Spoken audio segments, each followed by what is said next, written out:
Hello, hello, hello, and welcome to Unique Leaders Live. I'm Megan DiMartino, and it's Friday, my favorite day of the week. I am so excited to have my guest, Denise Fuller, with us today. But before we greet Denise, I'd like to share a little bit about Unique Leaders and what we do here. Unique Leaders came from really last year when we all were in kind of a different mode of life. And I've been doing lives for years, but I started interviewing people and having them share their stories. And it so resonated with people that I just continued on. And that is how Unique Leaders was born. So it's about a year old and we're continuing on. I would so appreciate, though, if you would take a minute right now to share this out, because you're going to hear some things from Denise Fuller, who's a pioneer in the spa industry. And I'll share a little bit before we introduce Denise. But you'll learn and hear things in her story that you will resonate with personally and professionally and in your own personal journeys. They say that a success leaves clues. I don't want clues. I want the whole enchilada, as I say. So meaning for you, I want you to hear Denise's story and journey, that you can glean that information, that you can apply to your own lives. I personally have been asked for years and years and years, how did I know to start a skincare brand? How did I know to start a spa? How did I know when to evolve it to medical and the like? Those are questions that are really answered by my story, my journey. It's not one dynamic. It is in the journey. As I say, there's always a surprise in their story. So sit back and enjoy Miss Denise Fuller's story. So without further ado, I'd like to introduce you to Denise Fuller. Hi, Megan. How are you today? I am blessed to have you here with me today, Miss Denise Fuller. Well, thank you very much. Likewise, and I'm so grateful that you asked me to come on your show. Well, we have a lot in common, Denise, and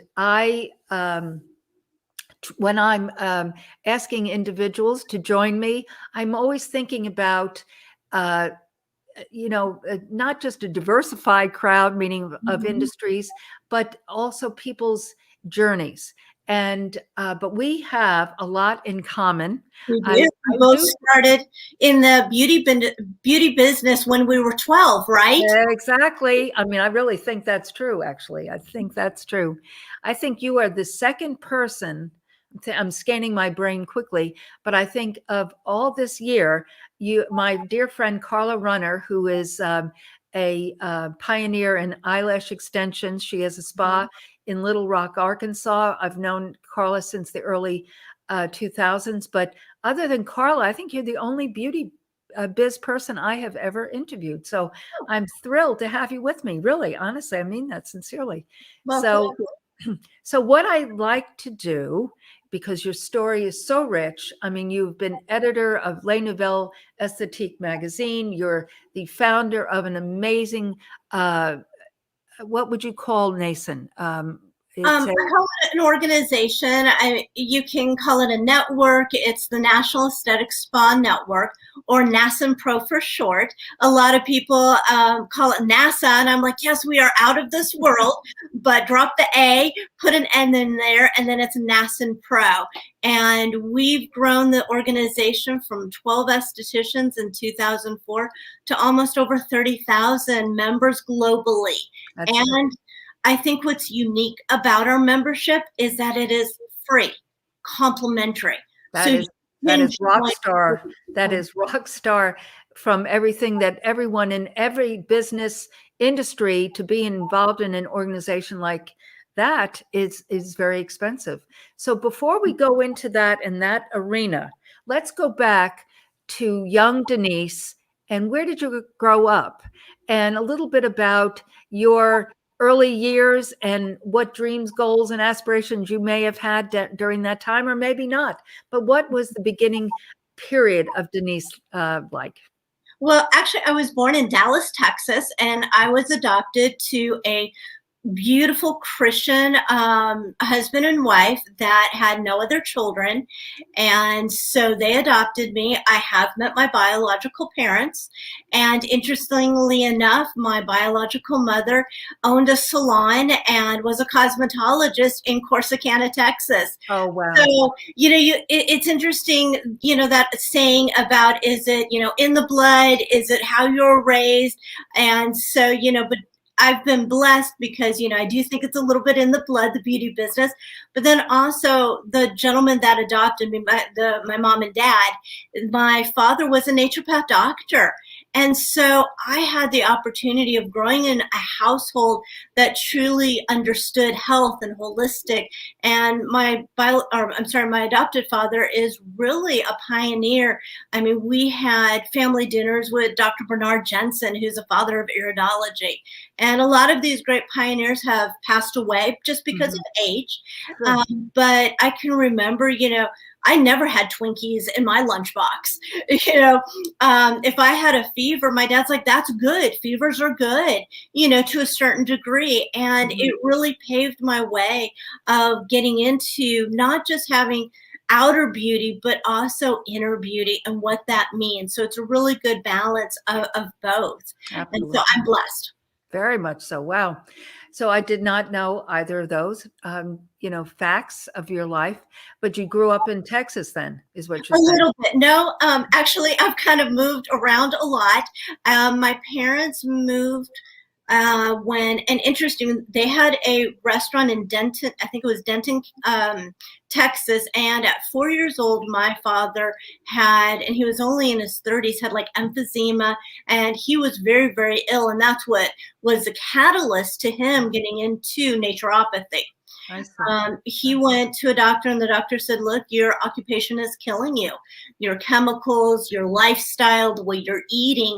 So my father actually moved to Arizona, then to California. And in California in 1978, they had one of the largest health food stores in San Diego. So this was kind of before Whole Foods, before your Vons and your Safeway had really a health food aisle. They were your true mom and pop health food store that, you could buy your organic turkey at Thanksgiving. You could go in and get your vitamins, your herbs, and it was quite successful. So that really changed there. So I actually grew up in California, sunny Southern California. And, and then in 1991, we moved, and through a few things, we wound up in Florida. And since then, I've gone back and forth to Florida. So Florida is now home. I love sunshine and I love the ocean. So you are now still in Florida, as you're saying?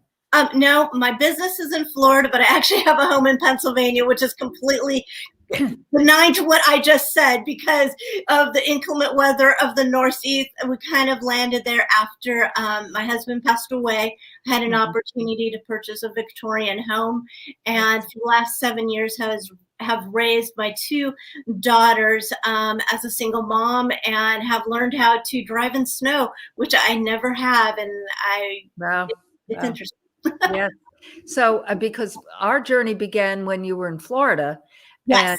And so, but I did see on social media that your beautiful home in Pennsylvania. So I knew there was some change there, some evolution there. So, and I travel a lot. And anytime I can, I go back to Florida just because that's really where my heart is. Pennsylvania is beautiful in the summertime, but let me tell you, those winters, they dry out your skin, and it is a whole nother level when it comes to living in coldness. Yeah, that's actually 87. I moved to Texas from New York, and I thought it was just a job and not temporary, but meaning I didn't really perceive that I was going to be here forever. But Mhm. but once you get used to not living in snow and ice, it's hard to go back to it. So it's something I probably will never do Yep. again. Yeah. Yeah. But there are reasons for everything, and as I said, your home is beautiful, and it was, I'm sure, a great thing for your daughters at that time. So yeah. So Mhm. now, when I met you, you were the editor, Mhm. correct? I have a Of magazine in Miami. Mhm. yes, in Les Nouvelles Esthétiques. For our guests, Les Nouvelles is one of the leading trade publications in the spa and aesthetic industry. And as many of you know, I have a skincare brand, and I've been manufacturing clinical products since 92. And so during that journey, that company, or that magazine, also had a trade show, and probably still do. I don't know that, but I was a participant in the show many, many times over the years. So we met during that season, and I was a guest author a few times, writer a few times, and then, so tell us about, because I know that I'm asked these questions all the time. So I know our guests would love to hear your journey. So you were in Florida, and how did you go from being there to being the editor of Les Nouvelles? Well, I've been an esthetician since 1994. Okay. And I went to a wonderful school in Florida. And I did actually have a career before I became the editor. I'm not a journalist by trade. I don't have a writing degree or an English degree. I mean, I love aesthetics. I love the beauty industry. And Mhm. so I started out graduating, worked in a salon. Then I went to PGA National Resort and Spa for 5 years. I had a celebrity clientele: Celine Dion, Susan Lucci, movie directors that would come into town and service them. But then after I'd worked there for about 5.5 years, I was kind of on that cusp of, I wasn't quite old enough to go into management. Mhm. And I really felt like I needed something more robust as far as my education. So I went to Australia. I became a beauty therapist, and I started taking some naturopath courses. I didn't become a naturopath doctor, but definitely, again, wanted to do a deeper dive into more of that holistic side, getting certificates, herbal master, a certification, things like that. Came back to the States after living there for 2.5 years, and my husband was there. And at that time, we had 2 children. I now have Mhm. 3. We added to it. So then we came back from Australia to America. I had my own, like you, a distribution line. So I've done the trade show route, having a skincare company.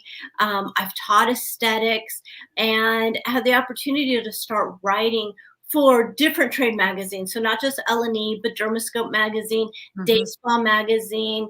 I also wrote for Australian Beauty Times over there. So that started to get my name out to an audience, and it Yeah. created a platform. Mhm. And again, it was always in this directive of education. And I think that's what I love. I love being able to just help others, whether it's in their skincare needs, whether it's in their health, or career, just Mhm. whatever that assistance is. Can I find someone that I can connect you with? Can I, again, give you the knowledge? Mhm. Um, and through speaking and writing articles, I was asked to be the editor, and I was the first esthetician editor in the United States for L&E at the time. So I kind of pioneered and paved that way for other Mhm. estheticians Mhm. to take that role as a leading editor, as editor in chief, which was extremely exciting. And I learned so much. So I'm very grateful for that season in my life. And that's where I met you. Absolutely. So let me ask you this. So the timeline, because I'm piecing this together, because you got your license in 94. And what's interesting about your timeline is about your dad also, with his naturopathic background and that influencing you, because again, that's that marinade, just Yeah. absorbing what you were exposed with. And that's one of the reasons with Unique Leaders, I like to go back and help people see the thread of those of the individual's journey and what you've been exposed to and how you glean from that. So what time frame, Denise, did you I'm trying to think of the industry too, as I'm thinking of your timeline. What years were you at L&E as the editor in chief? 2007 to 2013. 13. So during that season, wow, a lot evolved from 2007 to 13 It did. in the aesthetic world. And so you were there, and then I have so many questions, but I want to keep it kind of in a timeline. So when you left, and I want our guests to see and our listeners, because there are many people who are in the beauty industry and spa industry that, because of my background, do tune into Unique Leaders. So I want you to understand how clearly how important what Denise shared is that, and this is applicable to all industries, but how you evolved your career.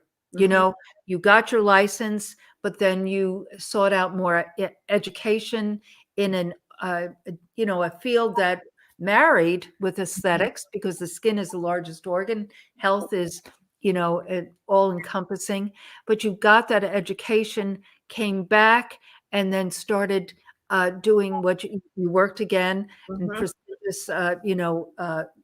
you said the PGA, is that what you said? PGA National Resort and Spa. It's a really larger, it stands for Professional Golfers Association. Right. The headquarters is in Palm Beach Gardens.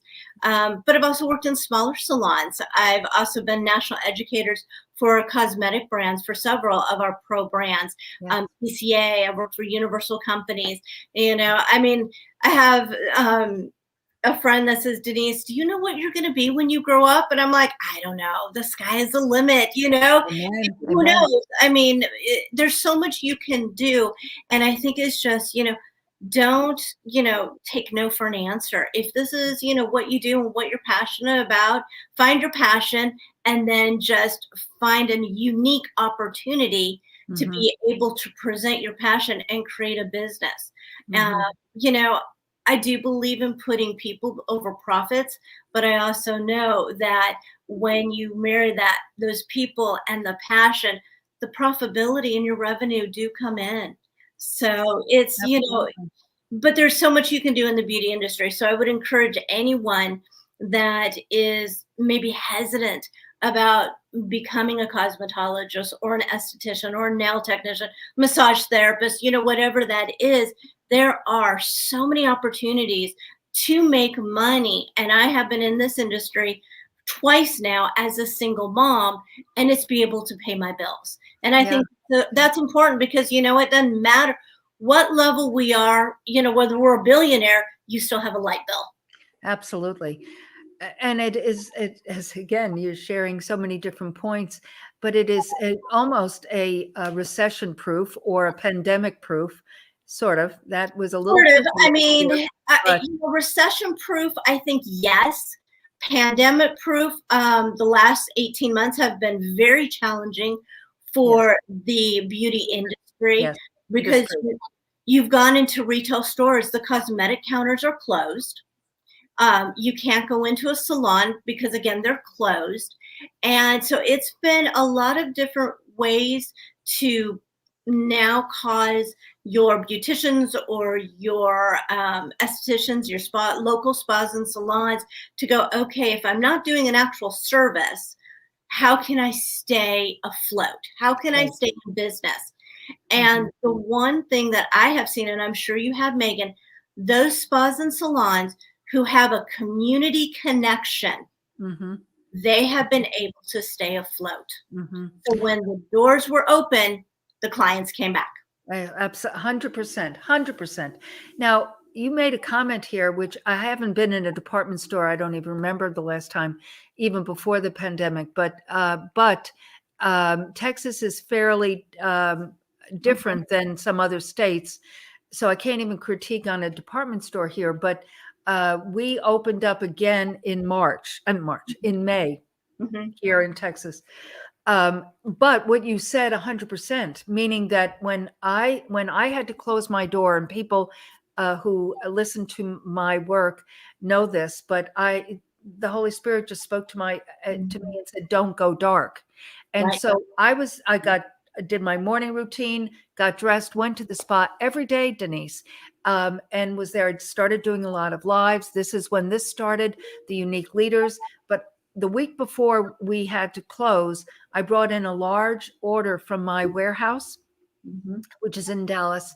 And but because I just didn't know. And so it was that uncertainty and not knowing. So as long as FedEx was in business, I was in business. Yep. And so, of course, per curbside, but we did ship a good, I mean, the quantities were not that devastating from that period of time, that almost 2 months. I'm talking about product, not service, because we obviously were not there. But but I did what I called the pop-up shop. And so I kept my staff engaged. And so we did, lives like this. And the girls were doing, and they had their choice of doing whatever, talk about whatever, but we were engaging with our community. 100%. Couldn't agree more. Couldn't agree more. And I think for business owners, we had to do a deep dive and go, okay, wait a minute. Do we just, hide underneath the covers and, come out when everything is okay? Or do we keep servicing? And, we are in the hospitality industry. We don't just, do makeup. I mean, I don't believe that a salon and spa are not essential. I believe they are essential because human touch is essential. And when you take that away, you are taking a lifeline for a lot of women and men that may be lonely. I don't care if you're going into a nursing home. Now we can't, so we really had to find a way to be able to, again, service our clients, meet the needs of our community. And also what happened with a lot of spas and salons, they gained new customers nationally. So now suddenly the salon in Wisconsin is helping someone in California. So if you kind of, and I heard you say the Holy Spirit, and I'm a Christian, I'm faith-based woman, that if you really were able to pray, get quiet, meditate, the answers will come. They may not always come right away, but if you continue to dig deep, you're going to find the right answers for your business, which may be totally different than Sally Sue or the restaurant industry or, FedEx, whatever it is. But there's always an answer. Always an answer. So this is April 20th or the 20, whatever today's date is. And and you live in Pennsylvania. So each state is Each state is a different place. But do you find that nationally, because NASAN is a national organization, are salons opening up around the United States? They are. I mean, again, it depends. Texas has been open for a while, Arizona, Florida, Idaho, some of these other, I think Montana is another one that has been open for a while. South Dakota, from what I've understood, hasn't really closed down much at all. But then you look at Pennsylvania, New York, California. California was the last to allow salons. And actually in Los Angeles County, I think they only opened up almost 3 weeks ago. Wow. So we're talking, just last month they opened up. So I know we saw nationally a lot of support for our restaurants. And again, we needed to support our local restaurants, but on the same token, we needed also to support our spas and salons for them being closed. Other businesses were able to navigate or, do something that made them essential, whereas the restaurant industry and the spa industry, these two industries were majorly hurt by the shutdowns. Oh, it's just heartbreaking. Yes. And I'm sure that you've seen many of your colleagues that are in those states that have, you hear that term pivot. I don't even resonate with that word, but meaning that had to rethink their lives and change their lives, Well, however that might look. and I do have several members that they sold equipment, they shut their businesses down, they moved from, maybe New Jersey to Florida, or they just flat out said, I am going into nursing. I am going into a whole different industry, and really made people think, do they want to continue Mm-hmm. what they're doing? Is it truly making them happy? Mm-hmm. And my question is, if it's not making you happy, then you absolutely should close down your business, go into something that you should, whether it's real estate, whatever it may be. Right. Yes. But, and I think this time of this pandemic was a great time for that reflection to happen. Yes, very much so. I'm working on some projects that are just that, meaning because I'm like you, I'm sure, approached by so many people. I am going to be changing what I'm doing. I need some guidance. So coaching, meaning yourself, you have such a great background and such a broad background that can be applicable to so many industries. And so coaching and training and educating and working on other things that do make your heart sing. But then because, back in the day when I used to do, I always say I've done more trade shows than any one human being should have ever done. But, back in the day, I would always say to people, as I was doing a classroom at the show, if you do not like people, you're in the wrong industry. Yes. And yes. Because like you said, it's a service business, but you also spoke about touch. And so, it's building a relationship business. And it is, because, sales, it's, a relationship building. Yes. But aesthetics and cosmetology, it's a true business and career based on relationships. Well, when you think about what we do as an esthetician and a massage therapist, sure, we are really, besides a doctor, the only other industry that says, please take your clothes off and get onto a treatment table. Right. I mean, that's great.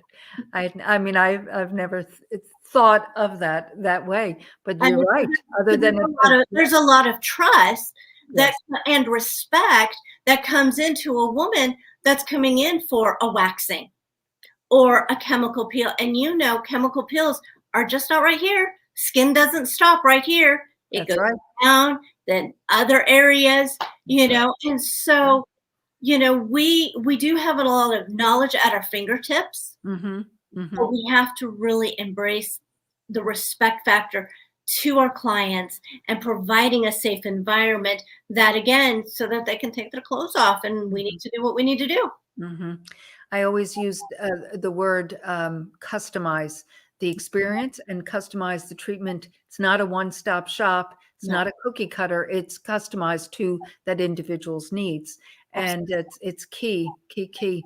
So now the world in the United States is, like you said, California just a couple of weeks ago. I can't even imagine. I just can't. But I do understand and clearly see, because the Texas market, and like Florida, oh my goodness, the influx of folks from California is extraordinary. Absolutely. And, this gave us an opportunity to make certain that our business was clean, that we were really doing what we were supposed to be doing as professionals, wearing our gloves, now wearing a mask, all that personal protective equipment. How can we best serve our clients? Because, again, as a food server, I have a plate of food, but I put it on the table, or I can do curbside. If I'm an esthetician, how close am I to someone's face, that breathing space? So as an industry, we really had to look at how we were doing business, how we were doing our treatments, and, do we do steam? Do we not? All these different things. So I know that there's been an enormous amount of loss, and my heart breaks when you start looking at the numbers and just everything. But as a business owner, we can extrapolate So many positive things that have now made us better at what we do.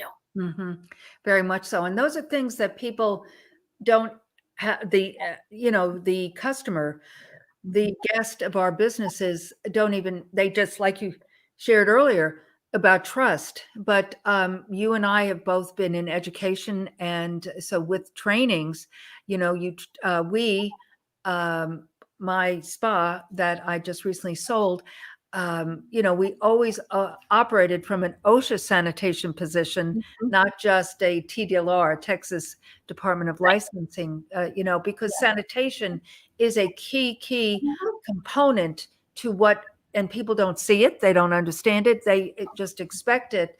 I assume they expect it, but regardless, your safety is our concern. And but you're right, it gave many people pause to that sanitation dynamic for. Well, and as a leader in the industry, I was asked to serve on Governor DeSantis, and he's the mayor, the governor in Florida. And what he did, and I don't know, I can't answer for any other states, but what he did is he asked industries to come together and provide information as to what or how they should open up. Oh, that's great. So I sat on that task force, and they didn't take all my my suggestions. I wish they would have, but at least I thought it was a good effort, and they were listening. And I do know that I think West Virginia or Virginia also did that. Some of our members served on that, so we were corresponding back and forth. And I think with any industry you're in, it's important to have that community, that network, that you can call someone up and say, hey, what are you doing?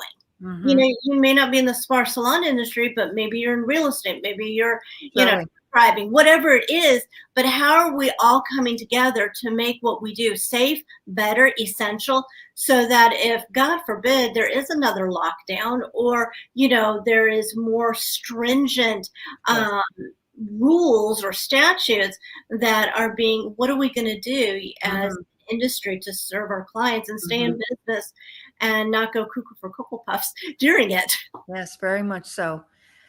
So you, initially we spoke, you gave a little overview of NASAN, National Aesthetic Spa Network.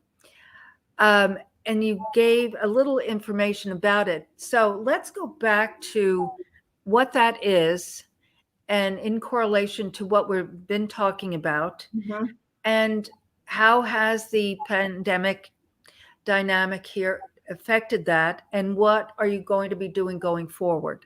Absolutely. Well, in 2004, I started with another colleague this organization.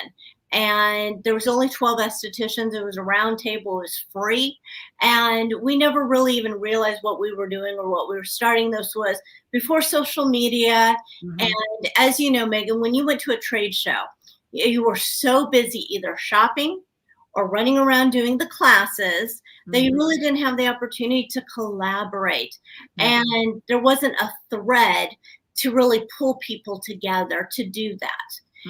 So that was one thing that I felt as an esthetician in the treatment room, you needed to have communication and a supportive community. So in 2004, that's what we started.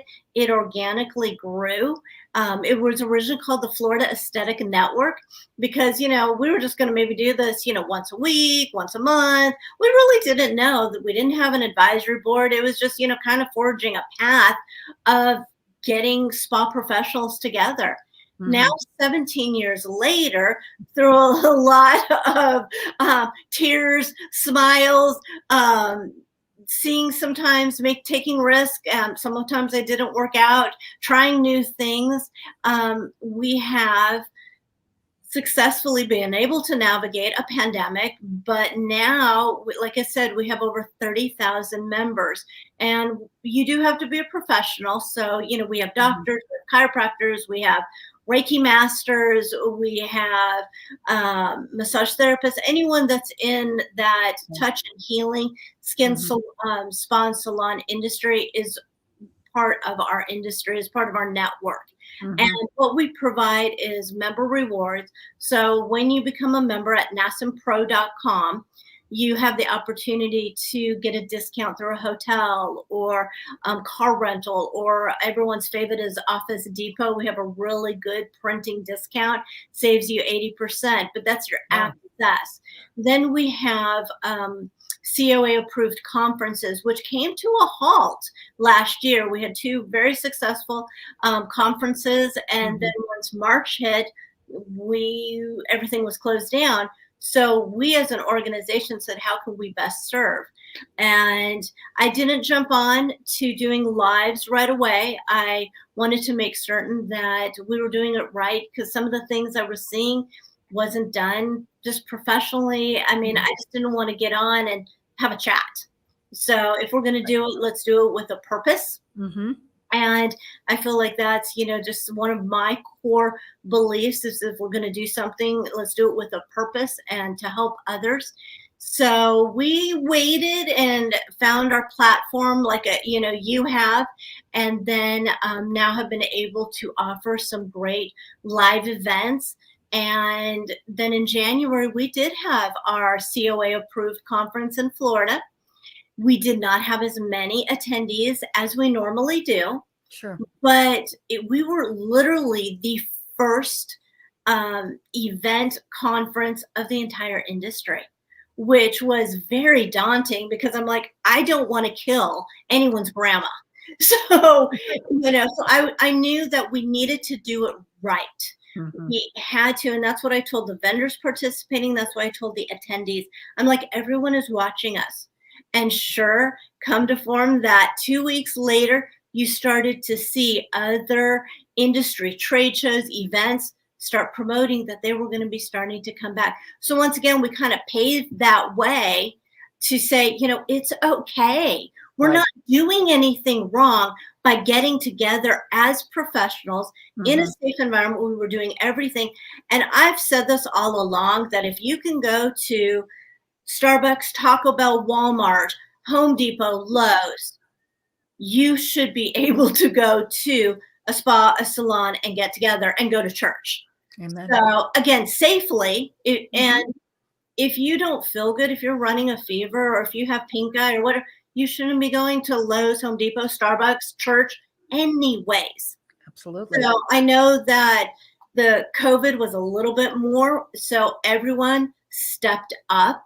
I Mhm. mean, if you went into a Starbucks or you went through the drive-through, you still got your coffee and you felt safe. It's felt okay. I don't think I've ever been so friendly when I would go into a Lowe's or a Walmart, just because I craved that touch of being together. Mhm. Because we had in 2019, we did over 23 conferences Oh, goodness. just as our organization. So then for it to come to a halt, I was like, I miss our people. That's so And much so. Yeah. and so in January, we had a great event, and our next event is going to be we're doing a master class in Atlanta in May. And then in Boston, we're back to our COA approved conferences. So we're excited to be able to, again, get back to and learning together how to navigate and Right. shift up our own profession to serve the communities better. That is, it's so vital. It's so important. And I just so applaud you for doing not only what you're doing currently, but what you've done over these years. And I can't wait to talk with you about some ideas that I have to assist, because for 17 years, Denise, I started my Novitas Spa, and then it evolved to the Medical Rejuvenation Clinic for 17 years. Like, so when, as you were building this, I was building that. And Mhm. so I've just recently sold it, but I feel more passionate about, so I'm an esthetician, I'm a medical esthetician. But I'm more passionate today about helping others be successful in these days, months, and years of relaunching themselves and Mhm. reinventing themselves. I really would love to be involved, No, because absolutely. We love that. I feel so strongly about it, because I hear it day in and day out, and I could bore you as well, and our guests are not necessarily interested in these, but points, but meaning people that are from our industry who are struggling, who had wonderful businesses and just don't even know how to really begin again. You know, right. In April of last year, there was 1 week where I had over 300 phone calls, text messages, emails. It just, by Friday night, I sat, I think it was about 10, no, I was on a phone call. It was about 11:30, and my youngest daughter came down the stairs, and she goes, and I was just sitting there, and I was crying, I was weeping, just one, out of exhaustion, and sure. and two, just the enormity of what was going on, and just internationally. Because again, we have members internationally, so I wasn't just getting phone calls from Florida or Pennsylvania. I was also getting phone calls and messages from Australia and New Zealand and Italy. And Yes. she's like, "Mom, are you okay?" And I'm like, "No, I'm not. I'm just physically, emotionally, spiritually," because I had prayed for several people that day. I had, offering support and, recommendations on, who to contact and what to do and where can you find your personal protective equipment and just all these different things. Yeah. And I'm like, when is this? How can we rise above it? Mm-hmm. And, I know there was so many great organizations that were, offering a lot of information. And I'm like, you know what? The one thing I can do, I have been through so much personally in my life. I've had some really dark situations happen. I can offer hope. Yes. So we started every week just doing an e-blast and sending out hope. Yes. And it didn't necessarily, wasn't from a biblical point of view. So I wasn't, because I know everyone has different faith. But I think that hope is universal. Love is universal. And if we can offer hope and love, we can have a better community and a better world. Yes. So, it does, and for me, and I know that that I am a widow. All right. And it is very difficult to lose your spouse, to lose a loved one. And there were people that I communicated with that they lost their uncle, their wife, their brother, their sister due to this. And sometimes it can seem so hopeless. And I understand that. And when my husband passed away, I was the editor in chief of the magazine. And, I had a lot of responsibility. My daughters were young at the time. And my husband did so much for me, from taking me to the airport. And I remember the first time I had to go away, the enormity of like, who's going to watch my kids? How do I get to the airport? Now I drive, but we always left my car at home. Well, I didn't even think, because I had never even used a taxi cab. And I'm like, wait a minute, Denise, hold on. You use cab services when you're at the New York show, when you do this. But when you have grief and trauma all wrapped up, because my husband was shot and killed, and it was very traumatic. It was very gut-wrenching. It was very raw. It was very ugly. We wound up on the newspaper, the front pages of the Palm Beach Post. So everybody knew what had happened. And so it was I couldn't just go underneath the covers and hide. My husband passed away on Sunday, and I was at work the next day because of my work ethic. I wanted to talk to the owner. Plus, we also had a NASM Pro event in Arizona going at the same time. And the coordinator of that event called me. She didn't know my husband had passed away. She had some questions. And it was Pamela Springer, which I know you know. She's a beautiful woman. Well, then later she had heard, and she goes, "No, I just talked to Denise at 9:00 this morning." And they're like, "Yeah, that's because Denise continues to work no matter what." Now looking back at it, I can say that I was an absolute mistake. I should have taken time off to grieve, to do what I need to do. But again, at that time, all I could think of was, I have a job. I have a job I have to do. And, and it wasn't until I left Miami, I moved to Pennsylvania, one day I was working on the house, which was kind of a little bit of a longer story. Yes, it sounds very exciting, purchasing a Victoria home. However, I can tell you all those home improvement shows, Right. they do not get done in 30 minutes. No. At one point, I think I had like a money pit movie going on. And that was, I was taking a sledgehammer to a wall, and I grabbed the toolbox, and it was my husband's tools, my late husband's tools. And I just sat, no one was home. My kids were at school, and I just cried. And it was an ugly cry. And I hadn't done it in 2 years. At the funeral, I got up and spoke. I was just a strong, little soldier, and I didn't take care of myself. Mm-hmm. So as you're talking about going back to work and all of that, and then going to Pennsylvania, so I have two questions. One was what you said, you should have taken time. So I assume that then going to Pennsylvania, purchasing this home was part of your healing process. It was. Yeah. It was, and again, as an esthetician, I knew all of the right things to do, the essential oils, the prayers, the right food, the self-care. Here I am writing about self-care Sundays, and I had a friend that goes, Denise, do you actually do them? No. So I wasn't being authentic even to our brand or what I was preaching per se.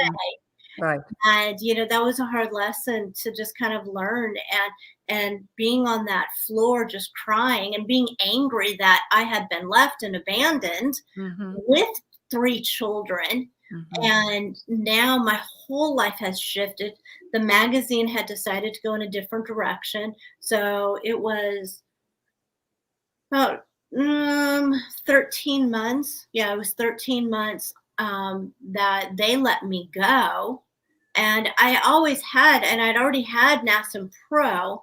But then I decided, you know what, now's my time to really dive deep and take it to the next level.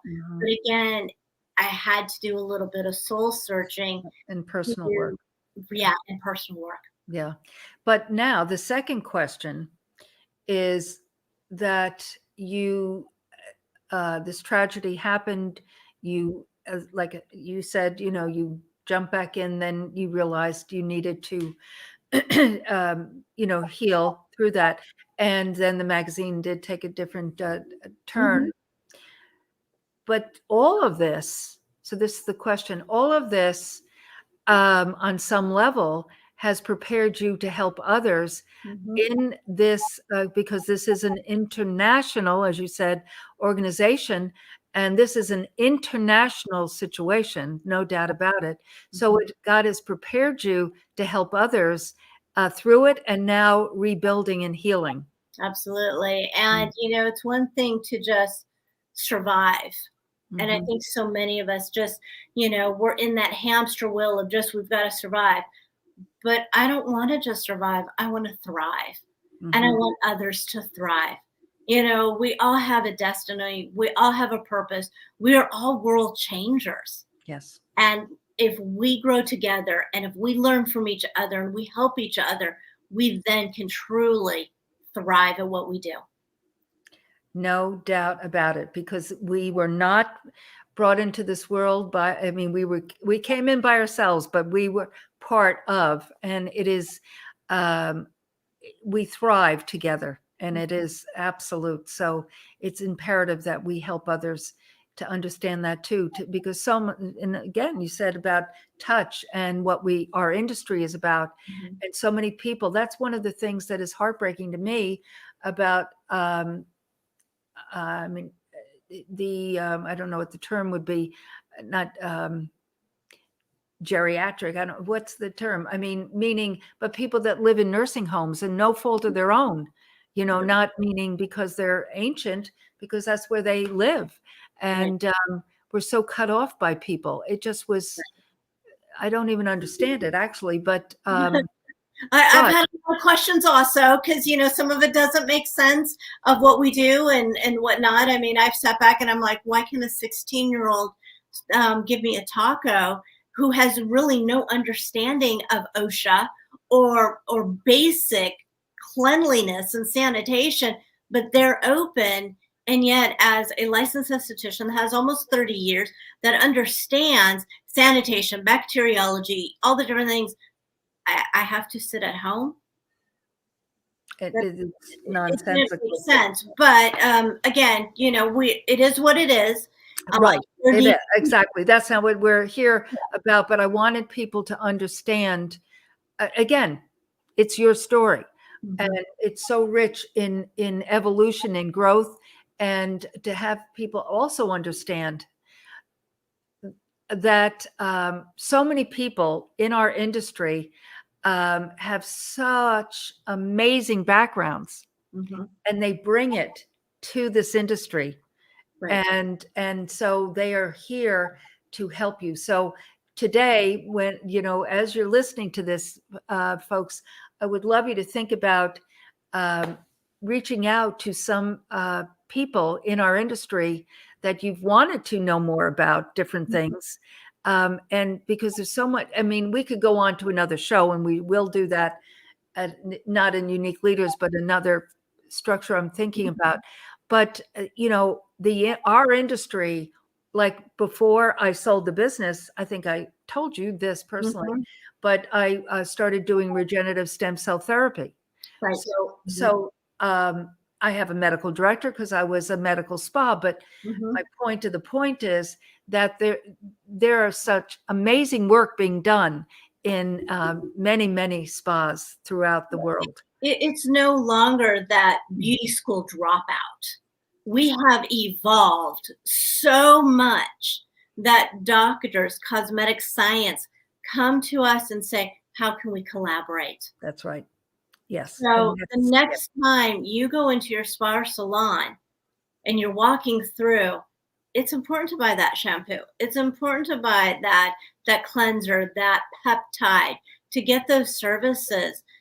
Target or Walmart or the big box, yes, they need our business too, but so does your local barber, salon, spa, because they are there. They have done so much research.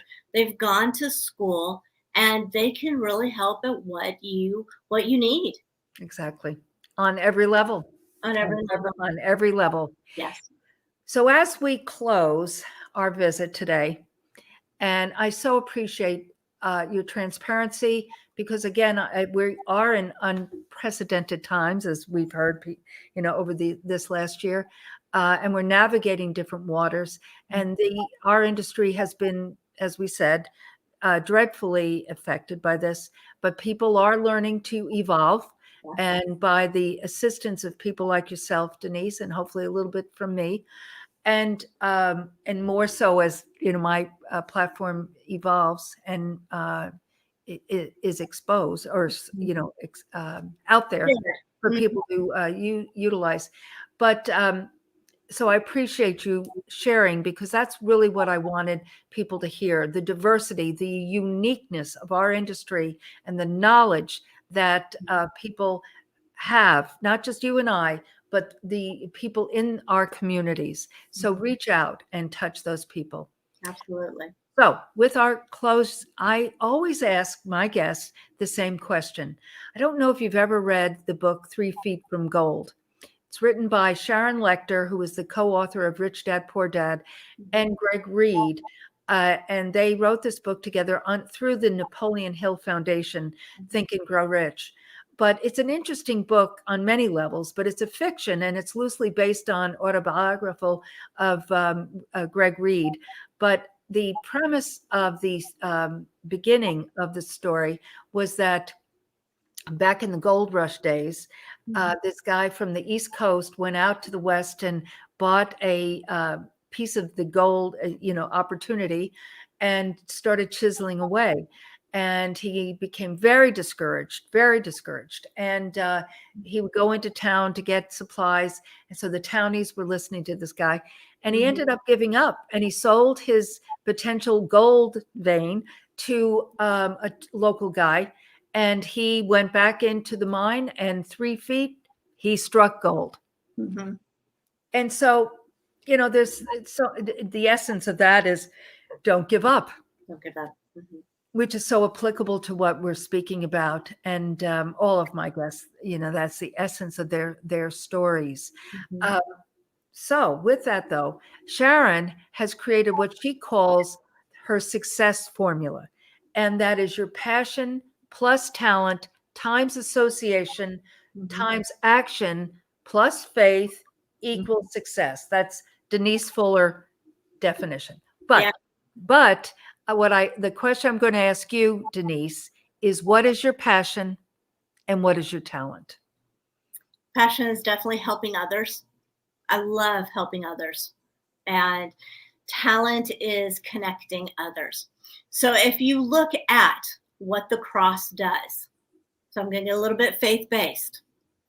If you look at the cross, it's like this, right? Yeah. So we connect people this way.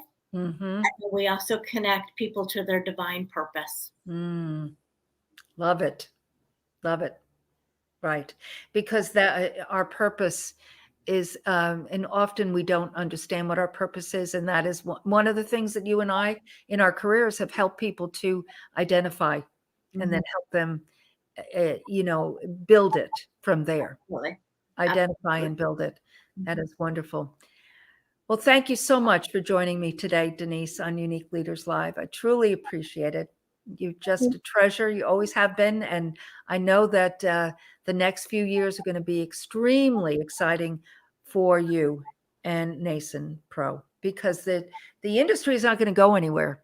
Yep. It's only going to evolve more so. Absolutely. I really believe it's going to get stronger. It's going to get better. And with people like you, with an organization like NASM Pro, it's limitless. So again, thank you, Megan, for doing what you're doing, for being unique and providing this leadership platform. And thank you for allowing me to be on it and for me to share my passion and my purpose. Thank you, dear. We'll see you soon. And just hang into the green room for a minute. Absolutely. If you would. Well, I hope you enjoyed my visit with Denise Fuller as much as I did, because it's a little, not that it's different, but it is about an industry that I am so familiar with, and wanted you to really hear from one of the leaders, one of the leaders that has been so foundational in the evolution. And I use that word all the time because it's not pivoting, it's evolving. And it's just, as Denise said just a minute ago, it's only evolving to better. And so I wanted you to hear from Denise, who has such a rich and storied background in her aesthetic career, and how she's taken that career and is now helping so many others. So again, thank you, Denise, for being with us today. So with that said, I would so appreciate you sharing this out. It's on YouTube, on the Megan DiMartino Unique Leaders page, as well as will be on all the podcasting platforms by Tuesday. It'll have a replay tomorrow. But today, if you would share this out, not just with people that are in the beauty biz on some level, and it's a very broad platform, as Denise has shared, but others that are struggling in what they're doing, are thinking of evolving into a new industry. But what Denise really, the thread of what Denise shared was that hope and possibilities. And it's just over the horizon. And it's never too early or too late to create the life of your dreams. So if you would like to go to megandimartino.com, my book, which is also on Amazon, but during the lockdown, I put it on my website. So it's an ebook and it's free, and it's a PDF. Just give us your information and you can download it and enjoy. So it is a timeline of a New York girl deep in the heart of Texas, but also my business career and never giving up. So I would love you to read it and send a review and let me know what you think. So go on YouTube, go on the podcast platforms. Not only Denise's story will be there Tuesday and live now, but also previous guests. And this has been a year of true blessing for me, and I know for you, with some of these amazing people that have been with me on Unique Leaders. So I will see you next Friday for another Unique Leaders Live, and Wednesday on Megan DiMartino Live hope, and possibilities, and then other things coming. Have a blessed weekend, and we'll see you soon.